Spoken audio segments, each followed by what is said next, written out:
Muy buenos días, buenas tardes para todos nuestros asistentes. Bienvenidos al webinar Detección Temprana de Cáncer de Mama, evento organizado por el Grupo de Prevención y Detección Temprana y la Unidad Funcional de Mama y Tejidos Blandos del Instituto Nacional de Cancerología. El objetivo de este espacio es orientar sobre las estrategias de prevención primaria para la detección temprana del cáncer de mama y brindar las pautas para la realización del examen clínico de mama y el abordaje y diagnóstico de la patología mamaria.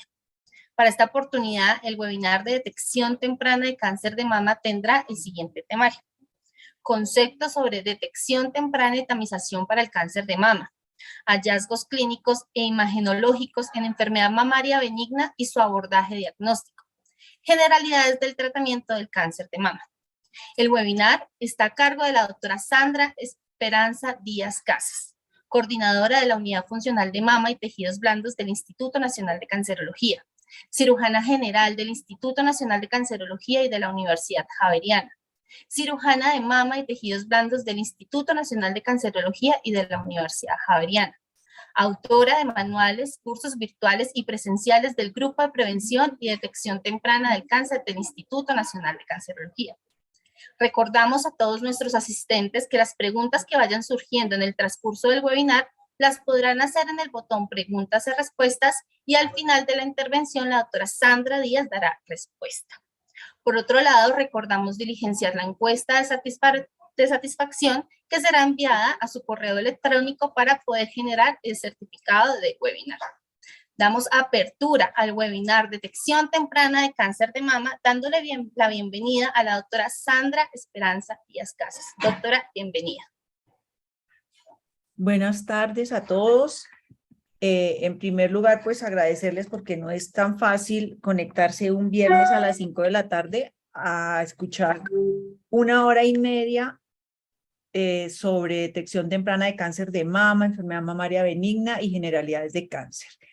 Los webinars, pues me parece a mí que son de las cosas positivas que ha dejado la pandemia, porque eso facilita pues la educación y lograr llegar a muchas personas.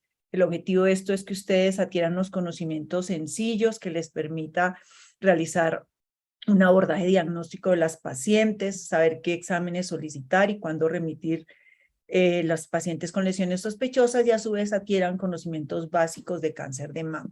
Entonces voy a compartir la pantalla. Sandrita, ¿me dice si se ve la presentación? Sí, doctora, se ve perfectamente. Bueno, entonces vamos a hablar, como ya les dijo Sandra, sobre generalidades de detección temprana y tamización, la técnica del examen clínico de la mama, los signos clínicos que se identifican al mismo, algo de imágenes, interpretación de las mismas. Vamos a hacer después de esta parte una trivia de preguntas como para repasar algo de lo visto en patología mamaria benigna y luego continuamos con la parte de cáncer. Algunos datos de epidemiología a nivel mundial: el cáncer de mama es el primero en incidencia en el mundo, especialmente en países con un alto desarrollo. Vemos que desafortunadamente en muchos países de África el cáncer de cervix pues es el predominante, y aquí pues en Bolivia, en Sudamérica es igual.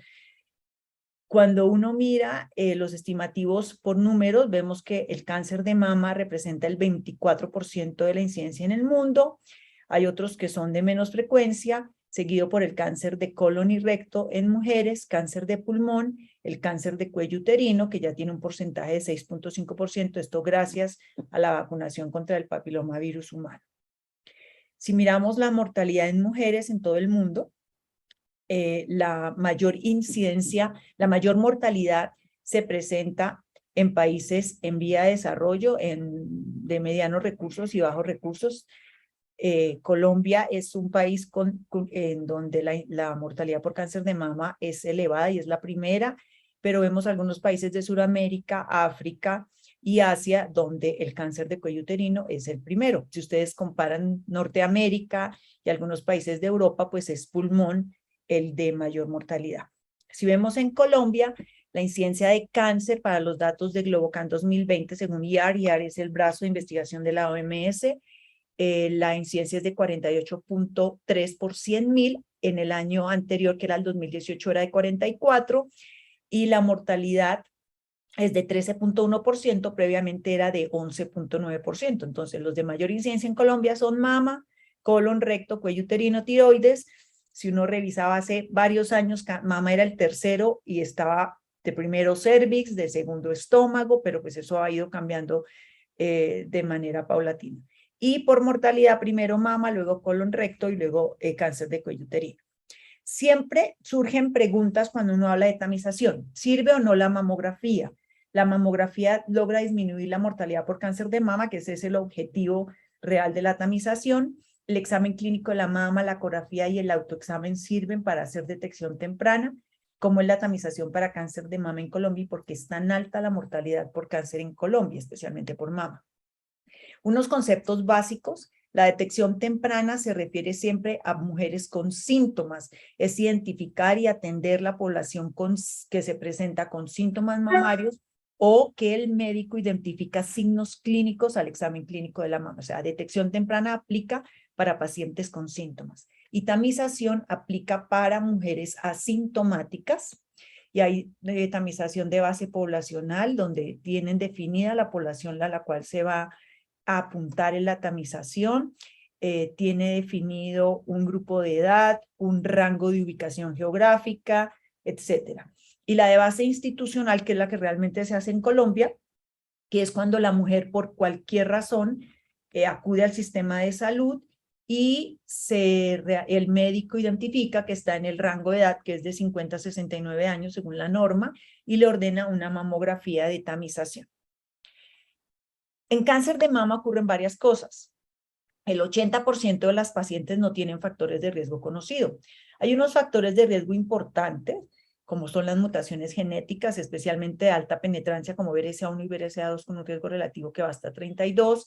La historia familiar: a mayor número de familiares, pues el mayor es el riesgo. El antecedente de radioterapia en la pared del tórax con un riesgo relativo de 7 a 17. Los factores hormonales como la menarquia temprana, la menopausia tardía, la nulliparidad tienen un porcentaje menor. La obesidad en posmenopáusicas habla de un riesgo hasta 5. El consumo de alcohol, la vida sedentaria. 2, importantísimo, la densidad mamaria alta con un riesgo relativo de 5 y biopsias mamarias cuyo resultado muestre atipias o carcinoma lobulillar in situ.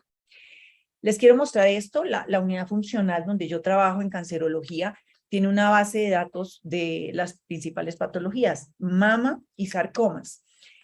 Y realizamos la estadificación clínica de los pacientes. La estadificación clínica nos dice, nos revela qué tan avanzado llegó un paciente, nos define el tratamiento, nos define el pronóstico de la enfermedad y su supervivencia global a 5 años. Lo ideal en cáncer de mama es que se diagnostique el cáncer en estadios tempranos. Estadios tempranos son in situ, estadio 1 y estadio 2A. Eso es lo ideal. Si ustedes se fijan, en cancerología, pues el 33% más o menos de los pacientes llegan en estadios tempranos, pero la mayoría llegan en estadios localmente avanzados. Si ustedes se dan cuenta, el grupo de mayor porcentaje son los pacientes con tumores 3B. Los tumores 3B son tumores que tienen compromiso de la piel, ulceración, compromiso ganglionar, en los cuales la supervivencia global a 5 años es alrededor del 50 o 45%. Pero llama la atención un porcentaje tan alto de pacientes con enfermedad metastásica, que es el 17%. Yo comparo los años previos y esto no mejora. O sea, 17% de las pacientes que ingresan al instituto tienen enfermedad metastásica de nuevo.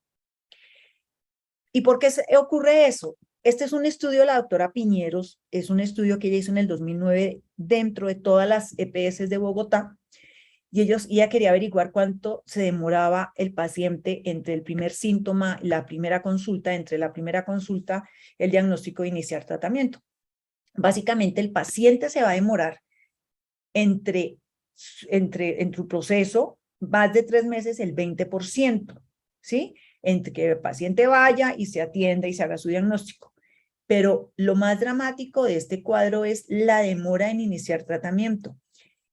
Menos de 3 meses, el 30%. Lo ideal en cáncer es que se inicie el tratamiento los primeros 30 días, pero hay un porcentaje mayor de casi el 40% donde las pacientes inician tratamiento a los 6 meses, pero esto es del año 2009. La doctora de Puerto, muy querida, me facilitó los porcentajes de la cuenta de alto costo y esos números no han cambiado.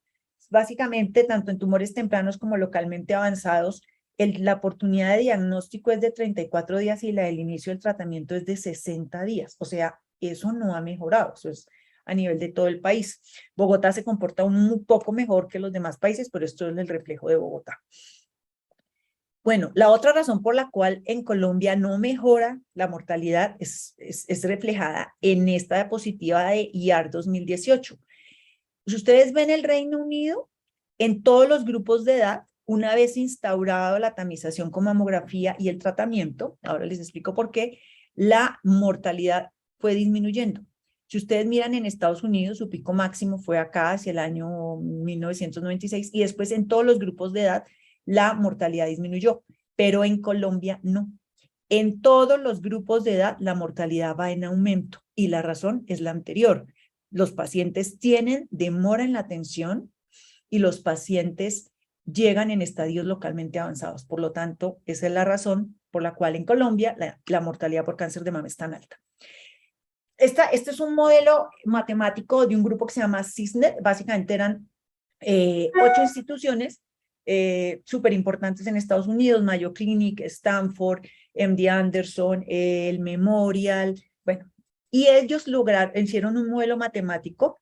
Su primera publicación fue en el año 2005, porque siempre ha existido controversia sobre si la disminución de la mortalidad por cáncer de mama se debe a la tamización con mamografía o se debe a los tratamientos sistémicos adyuvantes, quimioterapia, hormonoterapia, terapias target, que han surgido muchísimo. O sea, de los tumores que han tenido gran avance en cuanto a medicamentos oncológicos, el cáncer de mama.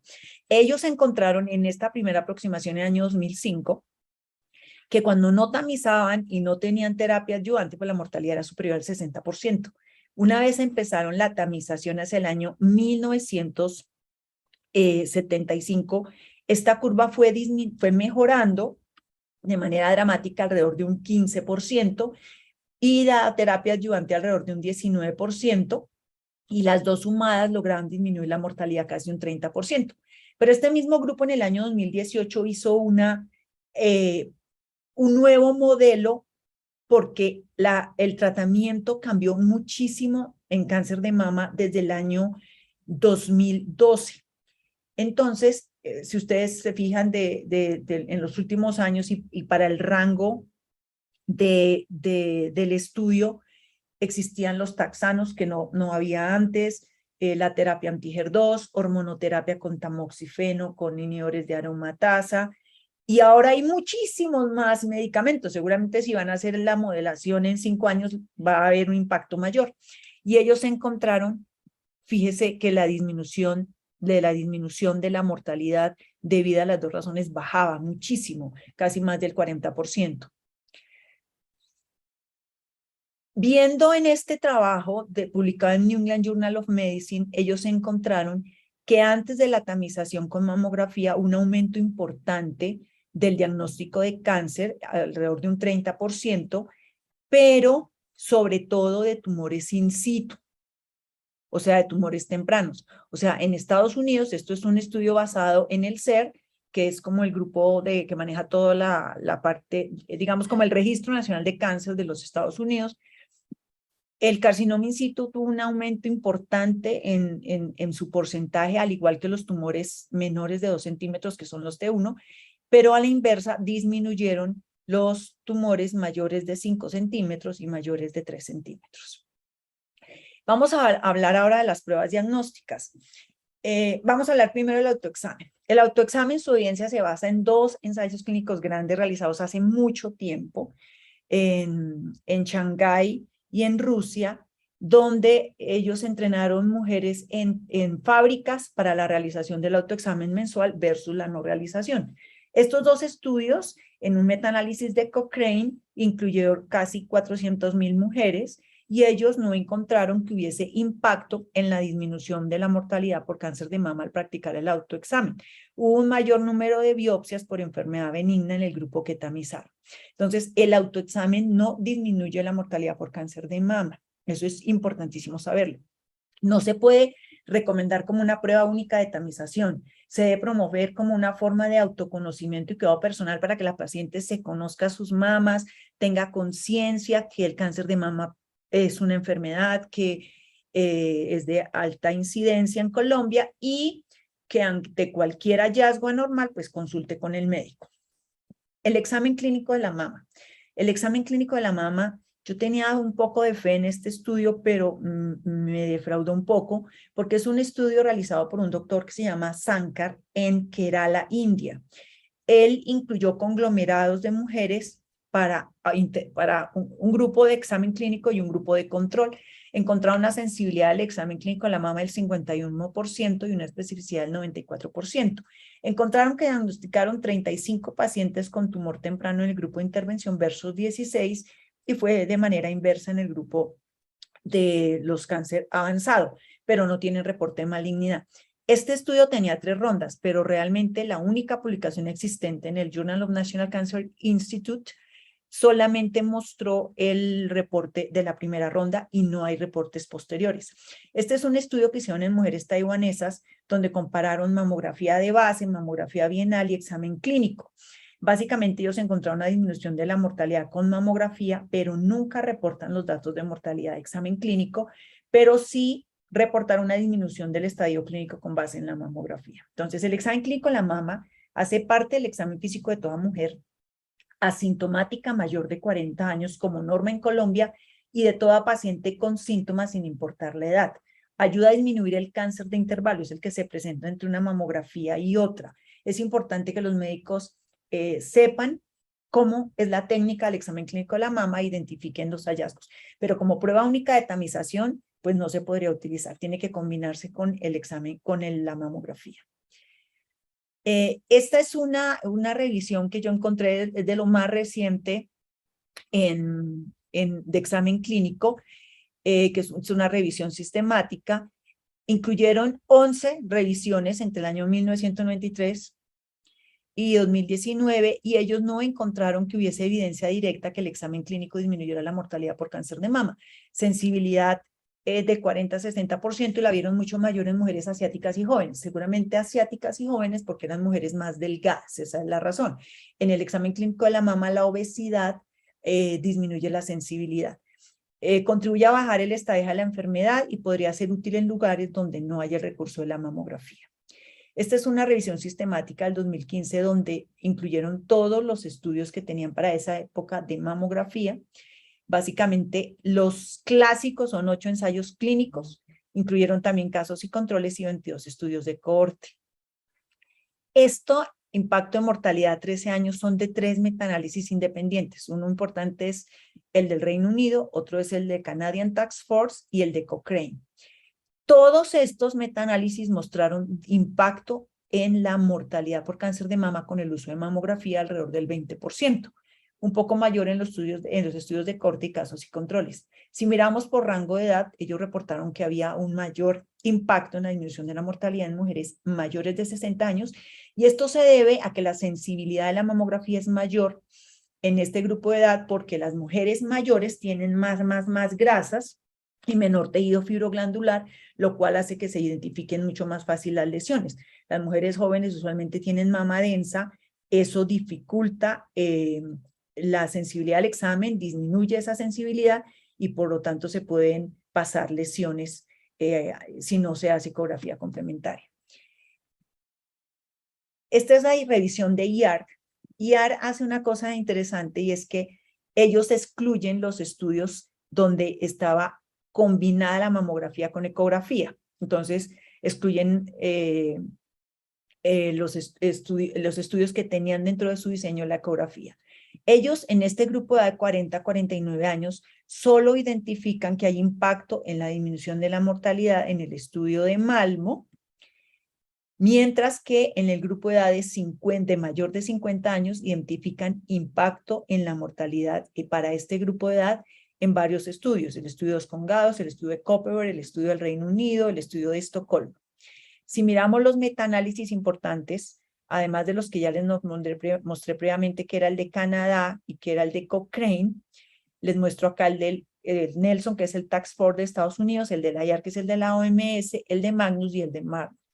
Estos metaanálisis mostraron impacto en la disminución de la mortalidad únicamente con mamografía en el grupo de edad de 50 a 69 años, para el grupo de IAR alrededor de un 25%. En el metaanálisis de la Task Force mostró disminución de la mortalidad en todos los grupos de edad, mayor en el grupo de edad de 60 años, por lo que les nombré previamente, pero todos los grupos de edad mostró disminución de la mortalidad. En el canadiense, en ambos grupos de edad, en el de Magnus no lo tomó en cuenta solamente en mujeres jóvenes y también mostró impacto en la disminución de la mortalidad, y lo mismo en el de Cochrane. Cuando uno realiza mamografía, siempre están implícitos algunos eventos adversos. Los más comunes son el porcentaje de falsos positivos, que puede ir del 42 al 61%, el sobrediagnóstico, que hay estudios que lo ponen en 5, pero otros llega hasta el 50%. El sobrediagnóstico se refiere al diagnóstico de carcinoma ductal in situ. Siempre ha existido controversia, especialmente con el de bajo grado, porque realmente se desconoce en la actualidad cuáles de estos pacientes con este diagnóstico realmente van a progresar a un carcinoma invasivo, y el riesgo de radiación. Yo siempre que hago el webinar, busco la evidencia y miro qué nuevo ha salido. Realmente lo que sale más es comparar mamografía digital con tomosíntesis. Pues se sabe que la tomosíntesis detecta un poco más de cáncer, pero no más ensayos clínicos de solo mamografía. Encontré estas guías, que son las guías europeas, que revisaron otra vez toda la evidencia, y ellos incluyen todos los grandes grupos de recomendaciones por riesgo de edad, y tienen muy similar las recomendaciones del uso de mamografía, mucho más apuntadas especialmente al grupo de edad de 45 años, a nivel de la Sociedad Americana de Cáncer. La WHO solamente lo recomienda de 50 a 75. Siempre va a existir grupos a favor y en contra del uso de tamización con mamografía en el grupo de edad de 40 a 49 años, pero la mayoría de grupos grandes, de guías y de programas de tamización en los países se enfocan a 50 años. Entonces, esta diapositiva les muestra los programas de tamización de muchos países y las guías. Vamos, el programa de tamización de Noruega es igual que el nuestro, cada 2 años, entre 50 y 69 años. Los canadienses en su programa de tamización es igual, de cada 2 años, pero lo tienen hasta los 74 años por la expectativa de vida. Yo creo que Colombia debería apuntarle hasta los 75 años. La Sociedad Americana de Cáncer lo deja opcional de 40 a 44 años, anual de 45 a 55, y a partir de los 55 cada 2 años. Y las recomendaciones de Colombia son para mujeres sintomáticas, detección temprana, como les dije antes. La detección temprana implica hacer mamografía diagnóstica, ecografía mamaria, biopsias y remisión al especialista cuando se requiera. Y en las asintomáticas, mamografía bienal y examen clínico anual. Este es una revisión sistemática de los programas de tamizaje que tienen en Europa. Incluyeron estudios de cortes, casos o controles y los mismos 7 ensayos clínicos aleatorizados, pero hechos en Europa. Por eso aquí no está incluido los 2 estudios canadienses, el 1 y el 2, que el 1 es para de 40 a 49 y el otro es para mayores de 50, y ellos encontraron diferencias en la tamización en Europa. Entonces, en el norte de Europa había un impacto en la disminución de la mortalidad del 33 versus 43%, en el sur de Europa un poco mayor, pero en Europa occidental había un porcentaje importante de pacientes no tamizados. Y esta diapositiva pues muestra el beneficio en la mortalidad de esta revisión sistemática. Globalmente es un 32% con significancia estadística. Les quise traer esta revisión nueva que salió sobre ultrasonido. Ultrasonido siempre lo tenemos como un examen complementario, pero puede ser útil en lugares donde no se tenga acceso a la mamografía. Entonces, de este estudio identificó 500, este metaanálisis identificó 526 estudios, eligieron solamente 26, encontró una sensibilidad del 80%, especificidad del 88%, la detección de cáncer de mama no fue estadísticamente significativa para los grupos de edad o por síntomas o por tipo de estudio, y lo dejaron que simplemente la ecografía es una herramienta útil en lugares donde no tengamos mamografía. Les quiero mostrar este estudio. Este es un estudio nuestro, es un estudio del instituto, es un ensayo clínico por conglomerados que hicimos empezamos a hacerlo en el año 2008 y lo publicamos en el 2015. Eso fue una labor titánica lograr hacer eso. Básicamente lo que hicimos nosotros fue convocar a todas las EPS de Bogotá. Les quiero decir que la mayoría no quisieron participar y el instituto les daba muchas cosas a cambio, les entrenaba a los médicos, les entrenaba a los técnicos de radiología, les entrenaba a los radiólogos, y participaron realmente 4 EPS grandes, incluida la Secretaría de Salud, y se aleatorizaron las IPS a brazo de intervención, brazo control. Nosotros logramos, fueron pacientes elegibles en el brazo de intervención 7,400 y en el brazo control 8,400. Era un estudio grande, entrenamos los médicos del grupo de intervención y el grupo control seguía las prácticas usuales de cada IPS. Importante, el 88,9% de las pacientes del grupo de intervención fue examinada sus mamas por el médico y se le realizó una mamografía de tamización. Hay un porcentaje del 0,9% que solamente recibió mamografía y de un 10% solo examen clínico, pero solamente 17 de estas 7,000 pacientes, el 0,2% no se tamizó.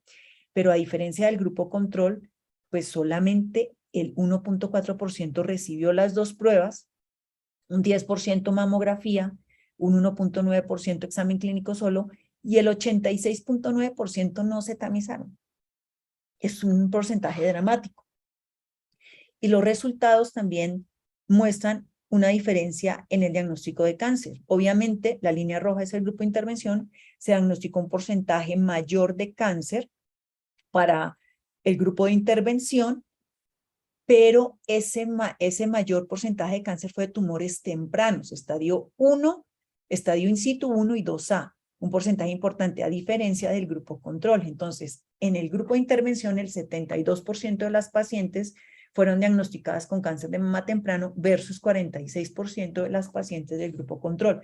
Eso es llamativo, o sea, la tamización funciona. Si las señoras se examinan, si las señoras se les ordena la mamografía y se remiten de manera oportuna y se tratan, pues van a estar mucho mejor. Y ese es el objetivo de este curso. El instituto ha trabajado de manera muy juiciosa en todo el tema de la detección temprana y nosotros hemos hecho cursos virtuales, cursos presenciales desde el año 2010. Entonces, yo no tengo aquí incluidos los webinars, pero en el año pasado asistieron al webinar más o menos 1,000 personas. Hicimos 3 webinars y fueron 1,000 personas, pero pues yo no tengo incluido eso porque el webinar es algo diferente. Esto es un curso distinto. Hemos entrenado 581, entrenamos durante este lapso de tiempo en el curso presencial, y en el curso virtual, pues eran 1,773, pero como había que presentar un examen, solo el 73% pasó el examen y se certificó. Algunas conclusiones de esta parte y ya pasamos a la parte del abordaje diagnóstico. La eficacia de la tamización con mamografía en reducir la mortalidad por cáncer de mama reportada en los ensayos clínicos, como ya les he mostrado a lo largo de la presentación, oscila entre un 20 y un 25%, pero es diferente a la efectividad en la práctica clínica. La efectividad en la práctica clínica de los programas de tamización va entre el 10 y el 15%. La cobertura de tamización en Colombia por regiones oscila entre el 32 y el 57%, pero es menor en el grupo de 40 a 49 años, que es del 25%, versus mayor de 50, que es del 62%. La disminución de la mortalidad por cáncer de mama se atribuye a la tamización con mamografía y al tratamiento sistémico adyuvante, como se los mostré previamente. Ambas cosas ayudan. Reconocer los riesgos de la tamización es importante, el sobrediagnóstico, los falsos positivos y las biopsias.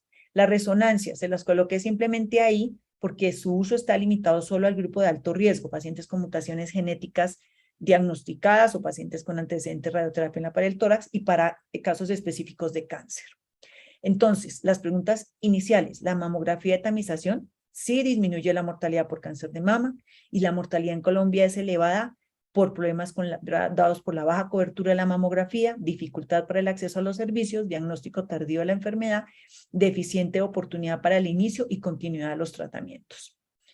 Si quieren hacer el curso virtual, es gratis, pueden mandar un correo, ingresen a la página web del instituto y ahí les aparece, no solo hay de mama, hay de cáncer de cuello uterino, hay de piel, hay de gastrointestinal, hay de pediátrico, creo, eso les va a ayudar bastante. Bueno, vamos a seguir, hay un relax porque nos falta la segunda parte. Entonces, ¿cómo interpretamos los hallazgos clínicos? Siempre surgen preguntas, ¿toda masa en la glándula mamaria es cáncer? ¿El cáncer de mama duele? ¿Cuándo ordenar mamografía diagnóstica y o ecografía mamaria? ¿Qué tipo de biopsia se debe ordenar? ¿Cuándo remitir una paciente con el cirujano de mama? Entonces, siempre hay que consignar una información relevante en la historia clínica de los pacientes. Identifiquen siempre si el motivo de consulta es por síntomas mamarios, para saber si el paciente va a detección temprana o va a tamización. Registrar antecedentes como la historia familiar de cáncer de mama, el antecedente de radioterapia en la pared del tórax, las biopsias mamarias y su resultado, los antecedentes ginecológicos, el uso de terapia de reemplazo hormonal y siempre registrar los paraclínicos si la paciente los tiene. Esto es súper importante. La glándula mamaria no es esto. La glándula mamaria va desde la clavícula, la línea axilar media, el esternón y el pliegue inframamario. Esos son los límites de la glándula mamaria. Siempre la primera parte del examen clínico es la inspección. La señora se para frente a ustedes, le hacen colocar las manos en la cintura, observan si la mama es simétrica, que no haya inversión o retracción del pezón, que no haya retracciones de la piel, que tengan un tamaño similar, que no haya abultamientos, etcétera. Luego la paciente coloca las manos detrás de la cabeza y miran que esas mamas sean simétricas, que se desplacen ambas en el momento de subir los brazos. Y entonces ya uno empieza a identificar cositas. Si ustedes miran esta paciente, pues tiene un aumento del tamaño de la glándula mamaria a nivel del cuadrante superexterno. Miren esta vena tan dilatada. Si se fijan, el pezón está invertido y hay unos pliegues radiados que van de la piel al pezón. Acá se las muestro mejor. Si vemos esta señora, pues tiene una gran retracción de la piel a nivel de la axila por un conglomerado ganglionar, retracción del complejo areola-pezón, múltiples nódulos de permeación y edema. Este es el edema, la piel gruesa, se hacen hoyitos como la piel de naranja. Si vemos esta paciente, ustedes la miran así, y esta mama es diferente. Esta mama tiene una autoamputación parcial acá, ese pezón está desviado, y si la miran más de cerca, pues mire la retracción que tiene la piel por una lesión tumoral que está localizada en los cuadrantes externos, y mire la desviación del pezón. Entonces, cuando ustedes vayan a palpar una glándula mamaria, especialmente les ayuda en las mujeres que tienen mamas muy grandes para la región lateral, haga que la paciente rote la cadera al lado contralateral, coloque la mano sobre la frente y se palpe de arriba a abajo, de abajo hacia arriba, en un sentido ordenado, todos los cuadrantes externos de la mama. Cuando vaya a palpar los cuadrantes internos, la señora totalmente en decúbito supino y empieza de arriba a abajo, de abajo hacia arriba, etc. Use siempre estos 3 dedos, los pulpejos de esos 3 dedos para hacer la palpación, la cual debe ser profunda, intermedia y superficial. Hay lesiones adheridas al pectoral, hay tumorcitos intermedios y hay lesiones muy cercanas a la piel. Estas son algunas fotos de palpación superficial, palpación profunda, superficial de cada uno de los cuadrantes. Vean la posición de la paciente con la cadera rotada, tanto para el lado derecho como para el lado izquierdo. La posición de los 3 pulpejos, como les nombré en la foto anterior. Las manos la paciente las debe tener bien detrás de la cabeza. Acá está la rotación. Compresión de la areola. Solo se debe realizar cuando la paciente refiere telorrea, de lo contrario no se debe hacer. Y siempre se debe hacer de forma radiada hacia el pezón. Esto es una parte importante. La glándula mamaria no es lisa, la glándula mamaria es nodular. Entonces, recuerden que la mama se divide en cuadrantes. Los cuadrantes se dividen por una línea vertical y una línea horizontal que pasa por el pezón, y a su vez uno puede tener unas localizaciones por horario, siendo cada mama como un reloj. La primera hora es la localización del reloj y la segunda coordenada es la distancia que hay del tumor al pezón. Entonces, cuando usted palpe una glándula mamaria, recuerde que la mama no es lisa, es nodular, porque es una glándula, no es un músculo. Entonces, lo que usted se palpe en el cuadrante superexterno de la mama derecha debe ser igual al cuadrante superexterno de la mama izquierda. Usted compara para que no se equivoque. Si ve algo que no le gusta mayor, tiene como unos grumitos, la mama es como si tuviese unos grumitos. Hay mamas con una mayor nodularidad y unas con una menor nodularidad, y hay mamas de mujeres muy mayores que son muy grasas y es mucho más fácil la palpación. Siempre compare cuadrante superexterno con cuadrante superexterno, cuadrante superinterno con cuadrante superinterno, y al igual con las demás áreas.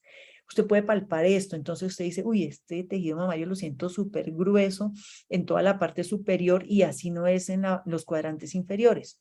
Vuelvo y le digo, compare los cuadrantes igual, superexterno derecho, superexterno izquierdo. Siempre ubíquese si encuentra alguna anormalidad. Entonces usted dice, uy, no, esta señora tiene más grueso ese tejido mamario acá en este cuadrante. La mayoría de nodularidades asimétricas se localizan en los cuadrantes superexternos y no tiene ese hallazgo en la mama contralateral. Entonces eso es anormal y requiere que usted lo estudie. Y cuando tenemos una masa, pues es evidente la masa palpable, y usted la puede definir, la puede medir, y usted la va a describir. Esa masa es blanda, es dura, le duele, no le duele, es bien definida, mal definida, profunda, superficial, mide tanto y está localizada en el cuadrante superexterno de la mama izquierda en coordenadas 1, 5. 1, porque es el lado del reloj, más o menos, y 5, la distancia del pezón a la lesión. La axila.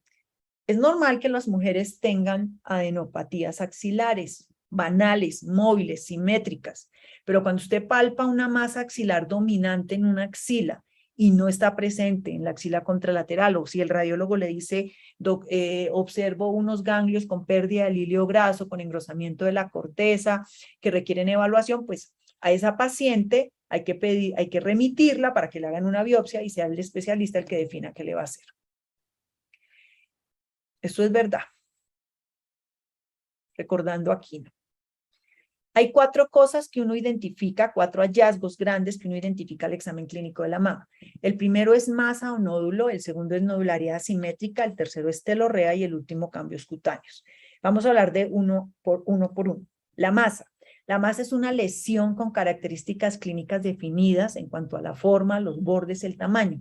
Las masas se dividen en sólidas y quísticas. La única manera de saber que una paciente tiene una masa sólida o quística es a través de una ecografía mamaria. Radiológicamente, el radiólogo la debe ver en 2 proyecciones mamográficas. Recuerde que la mamografía tiene proyección oblicua, ya les muestro fotos, y cráneo caudal. La tiene que definir en cuanto a la forma, entonces el radiólogo le va a decir, tiene un nódulo hipoecoico usualmente sólido, anecoico es líquido, localizado en tal coordenada, tiene bordes irregulares, tiene márgenes angulados, mide tanto, etcétera. Entonces, lo que les dije, ecografía mamaria diferencia de una masa sólida de una masa quística. Pero las masas sólidas tienen un problema. Pueden ir desde un tumor benigno, como un fibroadenoma, una amartoma, hasta un cáncer. Y los quistes se dividen en 3, simples, complicados y complejos. Vamos a hablar primero de los quistes. Recuerden, simple, complicado y complejo. Antes de empezar en materia, un recorderis del BIRATS. El BIRATS es la clasificación del Colegio Americano de Radiología para la estandarización de los informes mamográfico, ecográfico y de resonancia. Un BIRATS 0 es un estudio incompleto que requiere ecografía mamaria. Usualmente es una señora que tiene un nódulo o una paciente con una mama densa. Densa es que es muy blanca y no se puede interpretar y requiere siempre ecografía. BIRATS 1 es una mamografía normal, BIRATS 2 son hallazgos benignos, BIRATS 3 probablemente benignos, porcentaje de malignidad menor del 2%, BIRATS 4A es de baja moderada sospecha, riesgo de malignidad del 2 al 10, BRAF 4B del 11 al 40% su sospecha de malignidad y el 4C de entre el 41 y el 94%. Este BRAF 4 siempre requiere biopsia, o sea, ustedes ven una paciente con una mama, una eco, que sea leída BRAF 4, la deben remitir. BRAF 3 requiere siempre seguimiento. Y el BRAF 5, pues es una lesión que es un cáncer, y el 6 es cuando ya tiene diagnóstico de cáncer. El ejemplo del BRAF 6 es cuando a una paciente uno le da quimio y le ordena mamo y eco para ver la respuesta paraclínica, y el radiólogo la tiene que leer BRAF 6. Vamos a ver ejemplos de mamografía para que tengan un poco mayor de ubicación. La mamografía BRAF 0 es la típica mama densa, blanca, blanca, blanca, que no permite ver lesiones. Esta es la proyección oblicua, la anterior era la craneocaudal es de arriba hacia abajo en el mamógrafo, la oblicua es lateral. La oblicua siempre deja ver el borde del pectoral mayor. Eso es una mama supremamente densa y la conducta en esta paciente es pedirle una ecografía. La mamografía de BRAF 1 es una mamografía normal, mire que tiene mucho tejido fibroglandular, la distribución del parénquima mamario es simétrica. La mamografía BRAF 2, aquí se observa un nodulito de bordes bien definidos de aspecto benigno, que seguramente es un fibroadenoma. Otro ejemplo de mamografía BRAF 2 son estas calcificaciones lineales gruesas, de aspecto benigno, y un ganglecito axilar intramamario en el cuadrante supraexterno de la mama derecha, aspecto benigno. Esta es la misma en la proyección cefálica. Recuerden que les dije que las lesiones se deben ver en dos proyecciones. Esta es una lesión BRAF 3. Fíjese que acá tiene un área de simetría con unas micro. Esta es una mamografía BRAF 4B. Entonces acá tiene un nódulo y ese nódulo es especulado. Yo le tomé una fotico acá. Entonces, mire, ese nódulo es irregular, tiene esta espícula y tiene estas calcificaciones. Entonces, requiere biopsia. Y esta es la mamografía BRAF 5, que evidentemente es una masa espiculada, irregular, horrible. Si la vemos en el cono de compresión, pues mire las espículas. Esa señora tiene un cáncer. Este es otro ejemplo de BRAF 5. Miren la imagen de las espículas, de la lesión irregular. Y miren, estas microcalcificaciones son muy distintas a las que les mostré previamente. Las microcalcificaciones sospechosas son pleomórficas, es decir, de varias formas irregulares, agrupadas, más de 5,5 centímetros cúbicos. Bueno, ya revisando la parte del BRAF, que es muy importante, vamos a empezar a hablar de los quistes. Entonces, el quiste simple es una bombita llena de agua, simplemente pueden, dentro de sus características clínicas, pueden doler o no doler, pueden ser blandos o semiblandos, la mayoría no son palpables y son frecuentes en mujeres mayores de 30 años. Ecográficamente se ven como masas anecoicas de forma redondeada y siempre son clasificadas como BRAF 2. BRAF 2, recuerde que son hallazgos benignos. Los quistes simples no los deben remitir al cirujano de mama. Esta es una imagen de un quiste simple. Anecoico, negro, de bordes definidos. Este es el drenaje de un macroquiste. Si una paciente tiene un quiste a tensión que le duela, que le molesta, pues hay que drenárselo. Y si el líquido que uno le punciona sale sangre, hay que mandarlo a patología, de lo contrario no. Pero realmente solo se punciona porque está a tensión, pero el quiste es una lesión benigna. Pasamos al quiste complicado. El quiste complicado tiene las mismas características clínicas, puede doler, no doler, pueden ser palpables o no palpables y siempre se presentan en mujeres mayores de 30 años. Pero su diferencia es que tiene una pared gruesa de menos de 3 milímetros o un septo delgado en el interior y se clasifica como BRAF 3. Recuerden lo que les dije, el BRAF 3 requiere seguimiento cada 6 meses, entonces esta señora le van a dar una orden de ecografía y la van a volver a examinar en 6 meses hasta completar 18 meses de estabilidad. Si esa lesión cambia, aumenta de tamaño, o se vuelve un quiste complejo, pues deben remitirla para biopsia.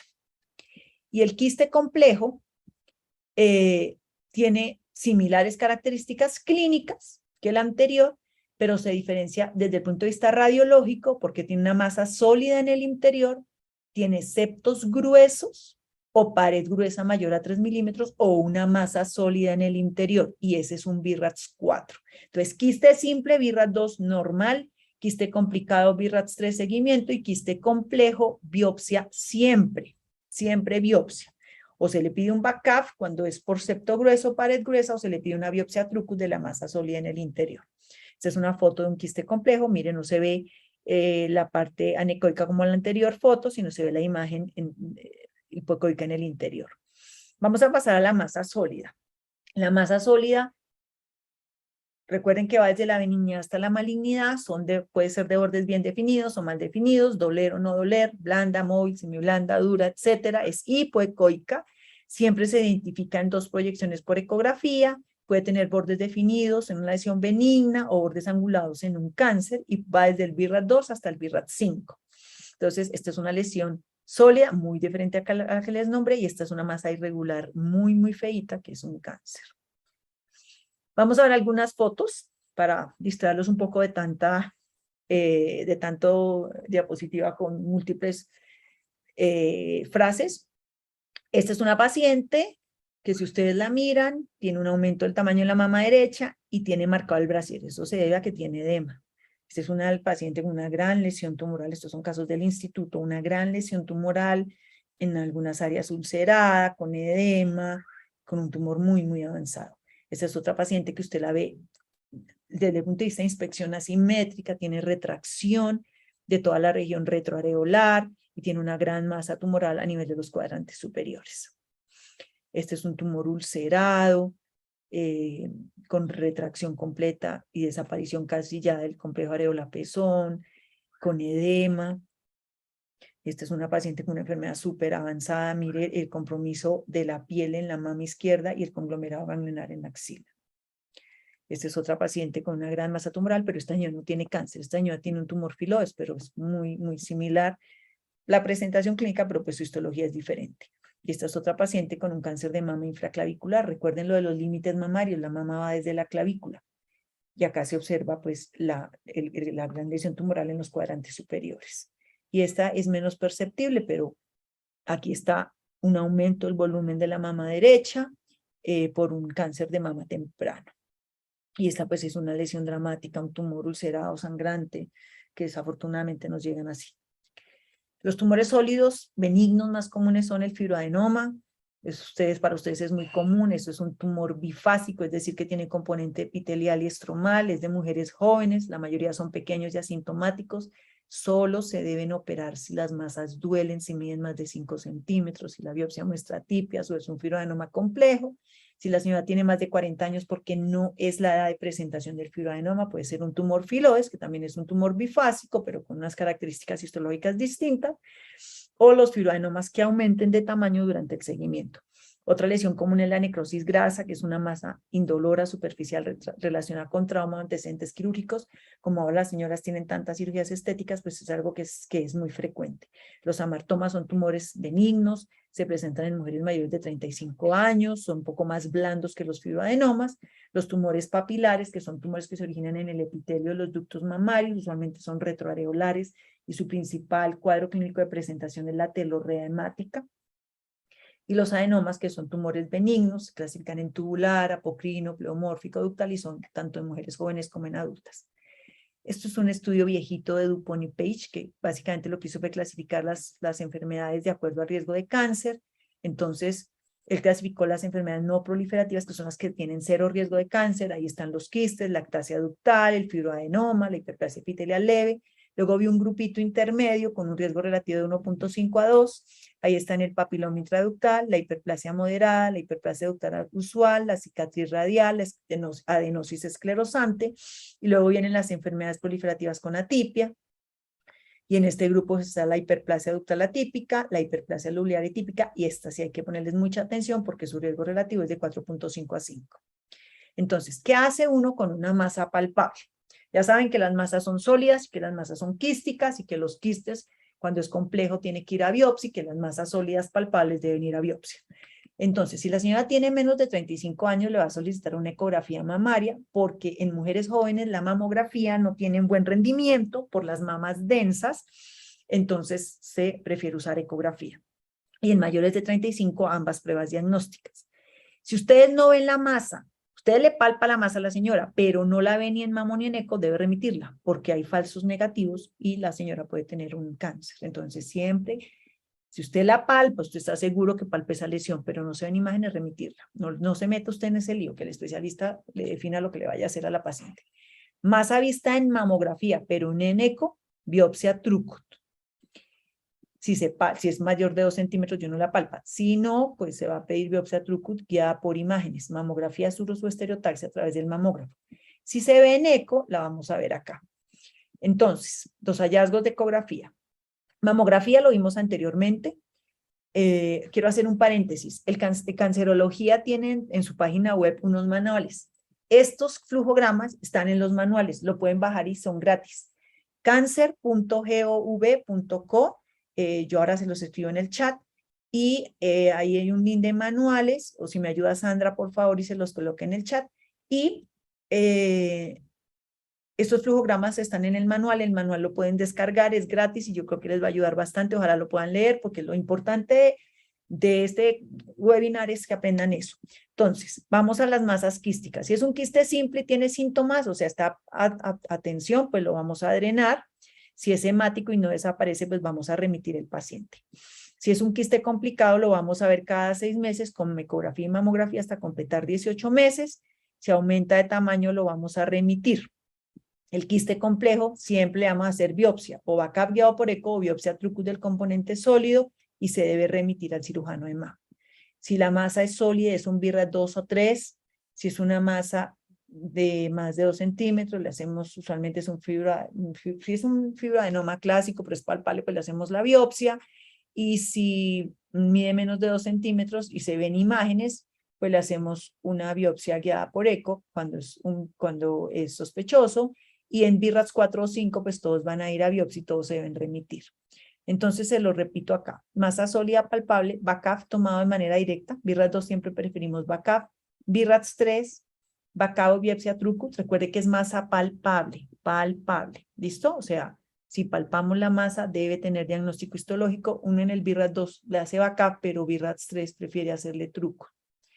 BIRATS 4 y 5 siempre va con Trucut, de manera a mano alzada o guiado por imágenes. Usualmente casi todo ya se hace guiado por imágenes.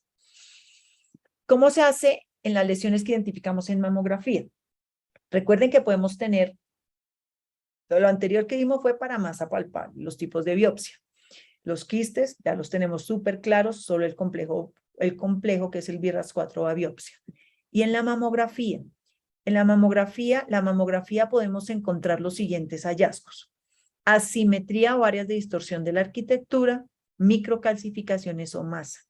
Entonces, cuando nosotros tenemos una mamografía reportada BIRATS 3 por alguna de estas lesiones, esos pacientes deben tener seguimiento.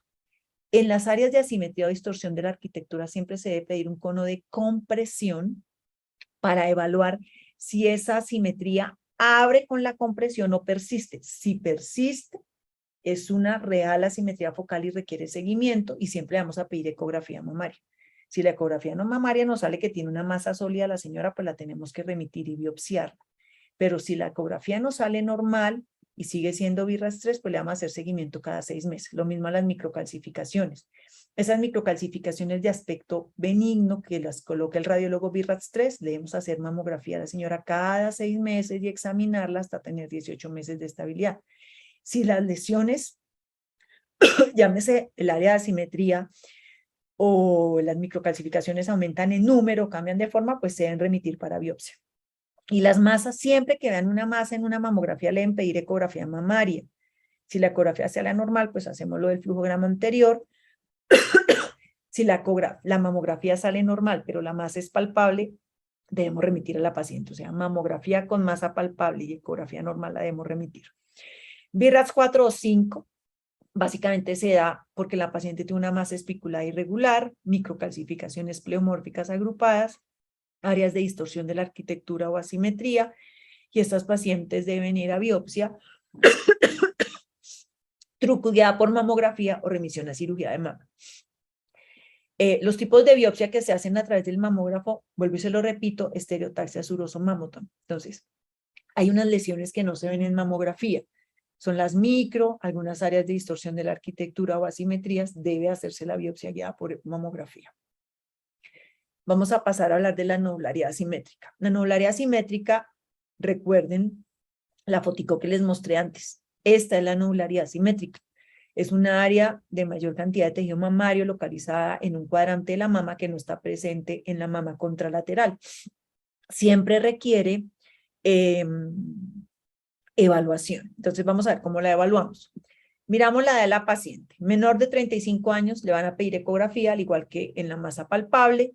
Si el resultado es anormal, pues vamos a, si le reporta una masa sólida y usted la palpa, pues la va a biopsiar. Pero si la señora resulta que esa nodularidad simétrica era un quiste simple, pues no le va a hacer absolutamente nada. O sea, acuérdense de lo que reporta la ecografía. Pero si usted tiene sospecha clínica y así los exámenes sean normales, remita a esa paciente. Puede tener una nodularidad simétrica y los exámenes se los leen normales, BIRATS 1, BIRATS 2, remite a esa paciente. Si usted no tiene realmente sospecha clínica y los exámenes son normales, pues la puede seguir. Pero en las pacientes mayores de 35 años le va a pedir mamo y eco, y si el resultado pues es anormal, pues va a ser la conducta de acuerdo a los hallazgos. Si le reporta un quiste simple, si le reporta un complejo, si le reporta un área de asimetría focal, la mayoría de nodularidades asimétricas son asimetría focal, pues usted le pide exámenes. Pero estos pacientes en los cuales usted tenga sospecha clínica los debe remitir, y cuando no tiene sospecha clínica vuelve y revisa a esa señora a los 6 meses y le hace paraclínicos. Les hice una diapositiva, les tengo esa diapositiva de solo mamografía por asimetría focal, porque es algo muy común que van a ver. La asimetría focal es la foto que les mostré con las imágenes de la mamo, mayor cantidad de tejido mamario en una parte de la mama, siempre le deben pedir cono y ecografía mamaria. Si la asimetría persiste con el cono y la eco es negativa, pues eso sigue siendo un BIRATS 3 y le van a hacer seguimiento cada 6 meses por 18 meses. Recuerde que el BIRATS 3 siempre va a seguimiento, pero si la ecografía le muestra un nódulo sólido, le va a tener que pedir biopsia a esa paciente. Esto es una simetría global difusa. Mire la diferencia, como es de blanco en comparación a la otra mama. Y esto es una simetría focal. Eso es lo que ven en la simetría, una mayor cantidad de tejido fibroglandular en una parte de la mama que no está en la mama contralateral. Entonces, esta paciente con esta simetría, esta señora yo creo que tiene un cáncer, pero esta señora con esta simetría, pues le van a hacer el cono de magnificación y le van a hacer la ecografía mamaria.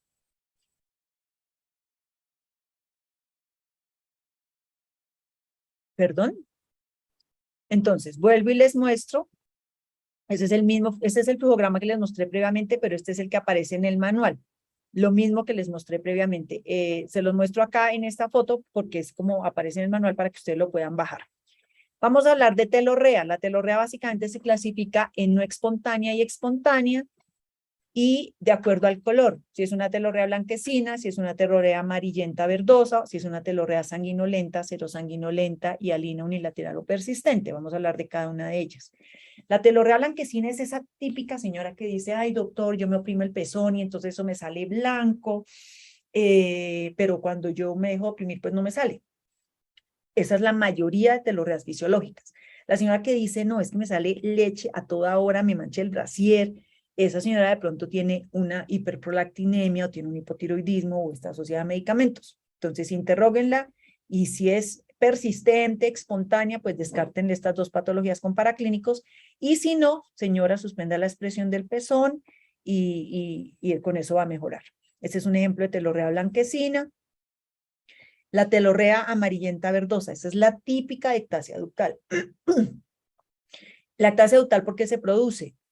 Porque hay un efecto hormonal que relaja los elementos mioepiteliales de la pared del ducto, porque los ductos se obstruyen por células epiteliales, porque hay inflamación de origen bacteriano y produce pérdida de la elasticidad del ducto y se extravasa el contenido, o por bloqueo linfático. Aquí hay, básicamente, ¿qué le hacemos a esa telorrea? Le pedimos ecografía en menores de 35, eco y mamo en mayores, y básicamente, si la telorrea es no espontánea, la señora no le manche el brasier, no le manche la pijama, suspender la expresión del pezón.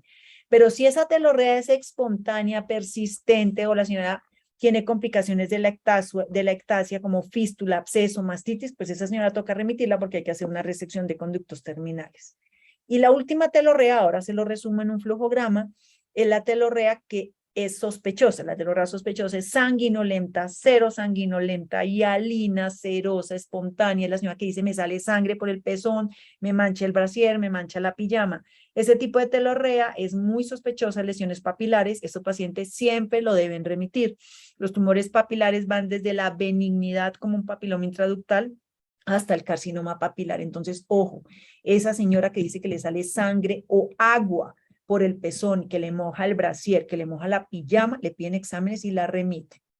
Ejemplos de telorrea hemática, ejemplos de telorrea serosa. Esta señora tiene además un adenoma del pezón. Y acá está el flujograma. Entonces recuerden, blanquecina, es espontánea, le van a pedir TSH y pulveprolactina y manejo de la patología endocrinológica. No es espontánea, suspender expresión. Amarillenta, verdosa, café, que es la de lactasia ductal. La secreción es espontánea, la van a remitir. No espontánea, le piden paraclínicos y miran cómo sale. La telorrea sanguinolenta, serosa y hialina, le van a pedir eco a las menores de 35, mamo y eco a las mayores de 35 y le van a remitir siempre al cirujano de mama con resultados. Vamos a hablar algo de la parte local, la parte de infecciones y la parte de eczema. Básicamente, si uno tiene una paciente con una celulitis, pues lo va a manejar con antibiótico y drenaje percutáneo del absceso, si es que lo tiene, y la va a volver a observar. Si eso mejora, bien, pero si no mejora, lo remiten porque a veces existe el carcinoma inflamatorio. Y esto es una mastitis granulomatosa. Es una patología súper harta, donde la señora hace 1000 abscesos en la mama, es de muy difícil manejo. Esos tipos de pacientes lo deben remitir. Estos son foticos de eczema. Mire, este es un eczema, se le manda corticoide por 10 días y si la señora mejora, perfecto. Pero esto es una enfermedad de Payet clásica, que es la manifestación en la piel de un carcinoma. Y esta es una lesión ulcerada horrible, que saben que es un cáncer de mama estadio 3B y lo deben remitir. Y esta es una paciente con un carcinoma inflamatorio. Carcinoma inflamatorio es la piel roja, caliente, con muchísimo edema, pero no se le palpa usualmente masa. Hay que biopsiar la piel de esa señora. Y más si la señora dice, no, yo no he estado lactando, yo no estoy posparto, y la señora aparece así, ojo que puede ser un carcinoma inflamatorio. Estos son ejemplos. Mire este eritema que tiene la señora acá, pero eso es por un cáncer. Y mire la retracción del complejo areola-pezón, que es otro signo de cáncer avanzado. Esos pacientes se deben remitir. Entonces, el resumen del abordaje de los cambios cutáneos. Eczema o infección, tratamiento con corticoide o con antibiótico y control en 15 días. Si la paciente mejora, pues continúe su tamización. Si no mejora, pues la van a remitir. Y el edema, la piel de naranja, la ulceración, paciente mayor de 35 años, solicitar mamo y eco y menor ecografía, y siempre esos pacientes se deben remitir. Yo les traje 2 diapositivas corticas de mastalgia, porque la mastalgia es el principal motivo de consulta para los médicos. ¿Qué hace? La señora con mastalgia usualmente es un tris ansiosa. Entonces, siempre evalúen estas cosas. La van a examinar, obviamente. Examen clínico negativo, y tiene de 50 a 69 años, pues le van a pedir una mamografía. Tiene masa o nodularidad simétrica palpable, pues le van a pedir los exámenes de acuerdo a lo que hemos visto. El examen clínico de la mama es negativo, pero le duele muchísimo la pared del tórax, la región lateral, o sea, el típico síndrome de Tietze o costocondritis. Si la señora está dentro del rango de 50 a 61 años, pídale una mamografía de tamizaje.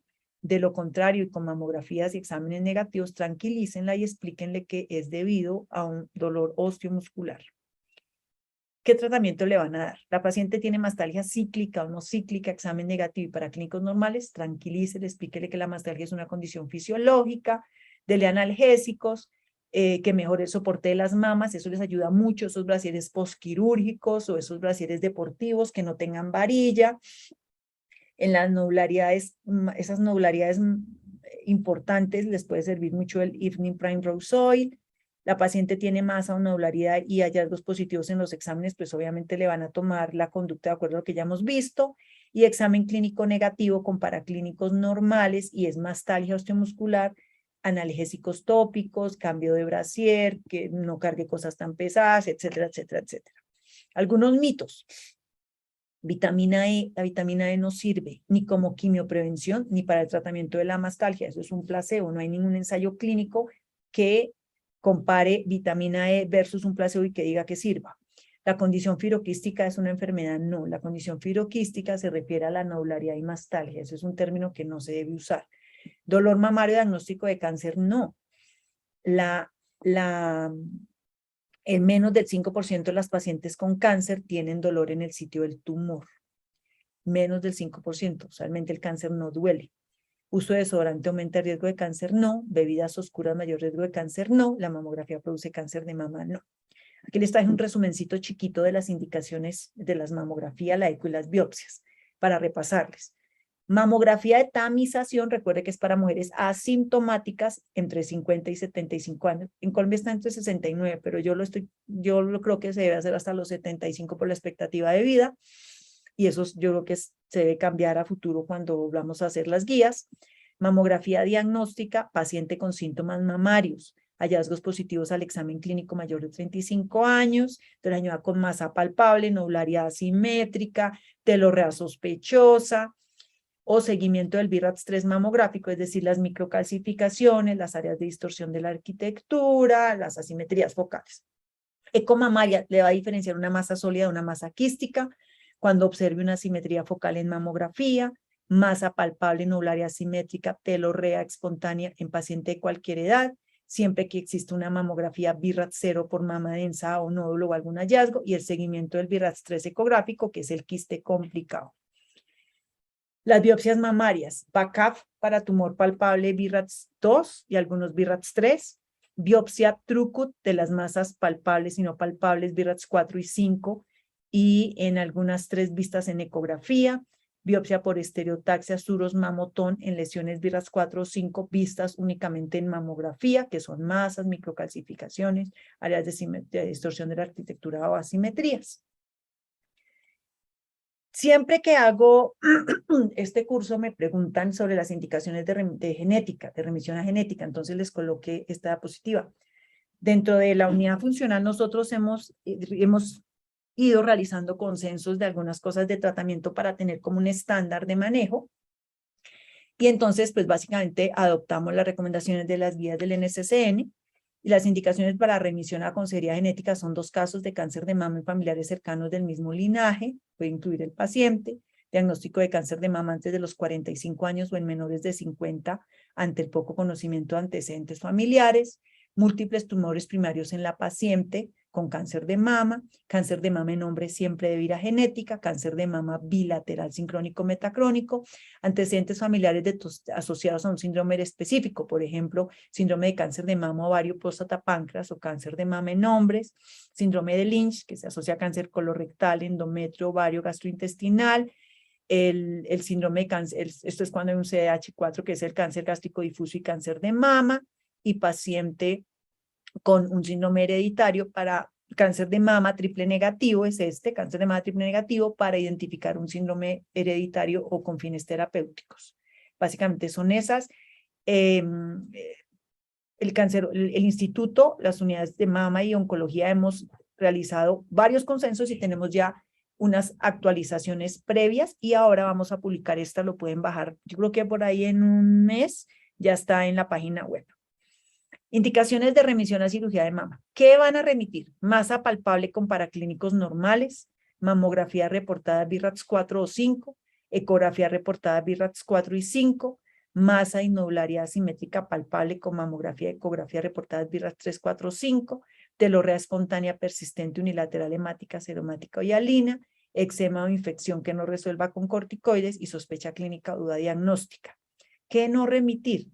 Mamografía, ecografía reportadas BIRATS-2 o 3 con examen clínico negativo, quistes simples, BIRATS-2, perdón, aquí me quedó un error, BIRATS-2, quistes complicados BIRATS-3, mastalgias, telorrea fisiológica, mastitis postparto no complicadas. Voy a seguir con el tratamiento. Entonces, esto del tratamiento, yo se los hice lo más sencillo posible. Me parece súper importante que presten atención, porque ahí van a encontrar la razón por la cual es importante el curso y la razón por la cual es súper importante que los pacientes acudan a tiempo, que se le haga su diagnóstico a tiempo, que se examinen las mujeres, que se haga algo de educación. ¿El cáncer de mama es igual a muerte? Es una de las preguntas que la gente se hace. En el tratamiento del cáncer de mama siempre se requiere el uso de quimioterapia, siempre es necesario realizar mastectomía. ¿Por qué el cáncer de mama se debe manejar por personal entrenado y en un centro oncológico? ¿Cuándo se debe sospechar?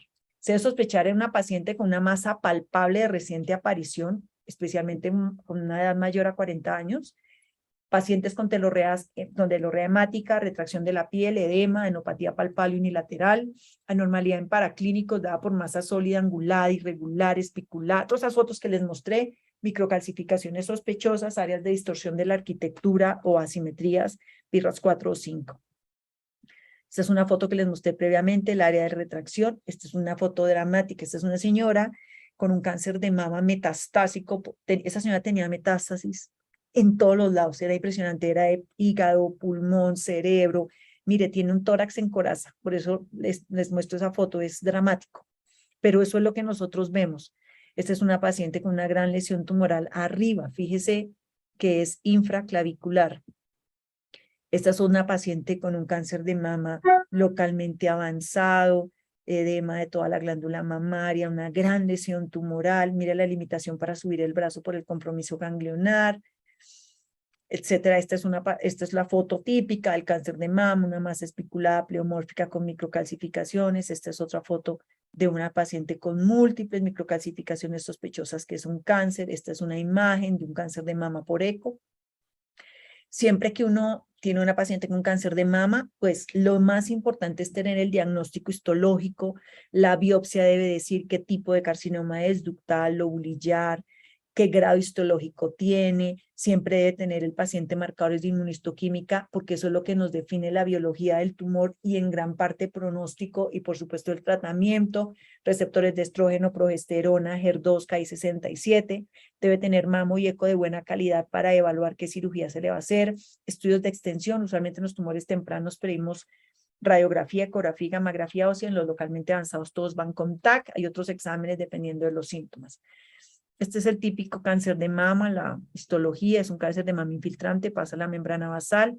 El TNM es la forma de estadificarlo, el T es el tamaño, el N son los ganglios, el cáncer de mama da metástasis a la axila, a región infraclavicular, supraclavicular y a la mamaria interna. Básicamente estos son los tumores.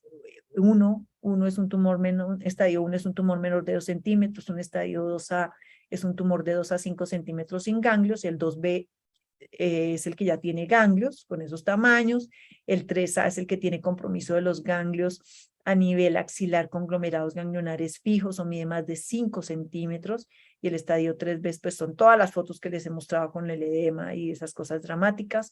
El cáncer de mama da metástasis a los huesos, al pulmón, al hígado, al cerebro, a coroides, a tejidos blandos, a ganglios linfáticos, a vísceras, a peritoneo, etc. Este es nuestro flujograma, va a salir yo creo publicado en 2 meses, se los traje. Esto es lo que nosotros hacemos en el instituto, todo lo tenemos súper diagramado. Esto es lo que le pedimos a los pacientes, de acuerdo al estadio clínico que se les nombré previamente. Siempre van con ventriculografía nuclear para evaluar la fracción del ventrículo izquierdo, los que van a quimioterapia para podérsela dar. Siempre hacemos perfil hepático y pues toda la parte renal. Fotos de cáncer de mama localmente avanzados. Y en cáncer y en todos los tipos de cáncer, además de la estadificación clínica, hay factores pronósticos que definen cómo le va a ir ese paciente y su tratamiento. En mama el principal es el compromiso ganglionar, luego sigue el tamaño del tumor, el grado histológico, los receptores que se los nombré que lo hacemos siempre en la biopsia, el HER2, que es un marcador, un receptor del factor de crecimiento epidérmico, lo que hace es que la célula tumoral prolifere más. Si el paciente tiene receptores hormonales positivos, le vamos a dar hormonoterapia. Si el paciente es HER2 positivo, le vamos a dar terapia anti-HER2, que es una terapia blanco target. El Ki67 nos indica el índice de proliferación tumoral, que tanto la célula tumoral se está dividiendo, la edad del paciente en cáncer de mama, la edad joven es de pésimo pronóstico, el estadio clínico de la enfermedad, estadio más avanzado, pues menor supervivencia, la invasión linfovascular, etc. Esta es una tablita que muestra cómo es la clasificación biológica del cáncer. El mejor de todos es el luminal A. El luminal A es el que tiene un tumor grado 1, receptores positivos, un HER negativo y un Ki67 bajito. Esto usualmente le da a las viejitas. Estos pacientes usualmente no requieren quimioterapia. El luminal B se divide en dos, el que es HER2 negativo y HER2 positivo. Se diferencia de este en que el Ki-67 es alto. La mayoría de las veces requieren quimioterapia o al menos una prueba genómica y todos van con hormono por los receptores positivos que les dije previamente. El HER2 positivo siempre va a ir a quimio y va a ir con terapia anti-HER2. El otro es el HER2 enriquecido, que tiene los receptores negativos, pero el HER2 positivo, y siempre van a ir a quimio y a terapia anti-HER2, son mucho más agresivos. Y el otro es el triple negativo, que los tres marcadores son negativos: HER negativo, receptor de estrógeno, receptor de progesterona negativo, tiene un comportamiento clínico muy agresivo, son muy comunes en mujeres jóvenes, son asociados a mutaciones genéticas. En este no le vamos a dar terapia hormonal porque no le sirve, y en este tampoco. Y es el peor de todos para mí. Esta es una tablita que a mí me gusta mucho de un artículo del New England Journal of Medicine que muestra cómo recae un paciente con ganglios positivos. O sea, a medida que el porcentaje de compromiso ganglionar aumenta, pues su riesgo de recurrencia anual es mucho mayor. El riesgo de recurrencia entre 5 y 20 años puede llegar al 38% en pacientes con 4 a 9 ganglios positivos. Con N0 puede llegar al 15%, el cáncer siempre puede volver a aparecer y eso lo deben tener claro los pacientes, pero mire la diferencia entre tener ganglio N0 y en tener 4 a 9 ganglios. Lo mismo con el tumor, entre más grande el tumor, pues el pronóstico también empeora, y lo mismo con el grado histológico. Diferencias entre el tratamiento de los tumores tempranos y avanzados. Básicamente los tumores tempranos son, como les he dicho a lo largo de la conferencia, que es lo ideal de la detección temprana in situ 1 y 2A. La mayoría de estos pacientes van de entrada a cirugía y la mayoría de las veces es cirugía conservadora, es decir, dejarle la mama y ganglio centinela. Quimio adyuvante nunca se da en in situ y en invasivo en algunos casos. Siempre radioterapia cuando uno conserve la glándula mamaria. O sea, si usted hace una cirugía conservadora, debe dar radioterapia, o si no, le va a recaer el 39%. Hormonoterapia siempre en pacientes con receptores hormonales positivos. Terapias target, terapia anti-HER2 para cáncer invasivo, HER2 invasivo, HER2 positivo. Todos van con terapia target. Y quimioterapia neoadyuvante en estadios tempranos preferimos darla en tumores triple negativos y HER2, porque en estos pacientes, si el tumor responde bien a la quimio y desaparece, es decir, hay respuesta patológica completa, ese paciente va a vivir mucho más y el pronóstico es mejor. Para los tumores localmente avanzados, que son 2B hacia arriba, siempre van a ir a quimio neo. Mire la diferencia de tratamiento: mientras que estos van a conservar la mama, van a centinela, poco van a quimio, estos todos van a ir a quimio antes de operarse. La cirugía, la mayoría de las veces, es una cirugía radical, siempre incluido el vaciamiento axilar. Siempre van a ir a radioterapia. Si tiene receptores positivos, van a ir a hormono, y terapias target si son HER2 positivo. Por eso el tratamiento del cáncer de mama es complejo, se debe manejar en un centro oncológico para poder hacer el abordaje adecuado a los pacientes.